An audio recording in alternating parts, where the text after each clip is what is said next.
अस्सलामु अलैकुम वरहमतुल्लाहि वबरकातुहू। उम्मीद है तमाम दोस्त अब खैर आफियत से होंगे और मेरी तमाम मैं बहनें भी खैर आफियत से होंगी। रब ताला आपको, आप जहाँ कहीं भी हैं, रब ताला आपको खुश खुरम रखे। तमाम किस्म के मसाइब और परेशानियों से रब ताला आपकी और आपके अहले खाना की हिफाजत फरमाए, आमीन।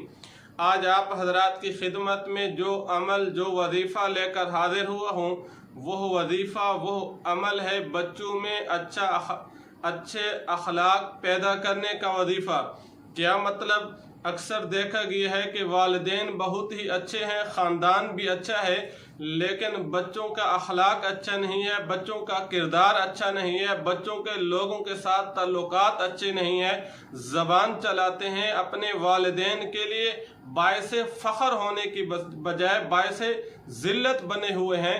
और माँ बाप भी परेशान हैं, वालिदैन भी परेशान हैं कि हमारा तो नाम ऊंचा था, लोग तो हमें इज्जत की निगाह से देखते थे, लोग हमारा नाम लेकर फ़ख्र महसूस करते थे, लोगों को हमारे ताल्लुकात पर फ़ख्र था।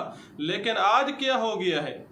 अगर आप चाहते हैं कि आपकी औलाद भी अच्छी हो, औलाद के अखलाक भी अच्छे हों, तो फिर आपको ये अमल और वजीफ़ा ज़रूर करना चाहिए। वो अमल और वजीफ़ा किया है, उसकी तरफ बढ़ने से पहले आपसे दरख्वास्त और गुजारिश है कि आप हमारे चैनल को सब्सक्राइब कीजिए।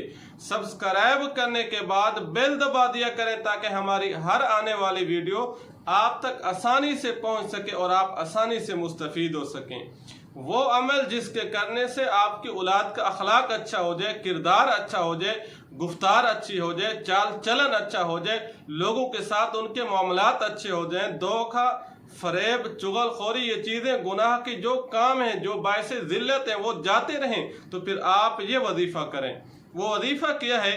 आप महीना में एक ही मर्तबा, महीना में 4 जुमे होते हैं, उनमें से आप एक जुमा मुख्तस कर लें। एक ही जुमा पर नमाज जुमा के बाद आप 1100 मरतबा या कुद्दूस पढ़ने का एहतिमाम फरमाएं। या कुद्दूस को 1100 मरतबा पढ़ें। ये पढ़ने के बाद आप पानी पर दम कर दें और पूरा महीना वो पानी अपने बच्चों को पिलाते रहें। इंशाअल्लाह वो औलाद जो आपके लिए बायसे ज़िल्लत बनी हुई थी, वो औलाद जो आपके लिए शर्मिंदगी का सबब बनी हुई थी, इंशाअल्लाह वो औलाद आपके लिए फ़ख्र का सबब बने।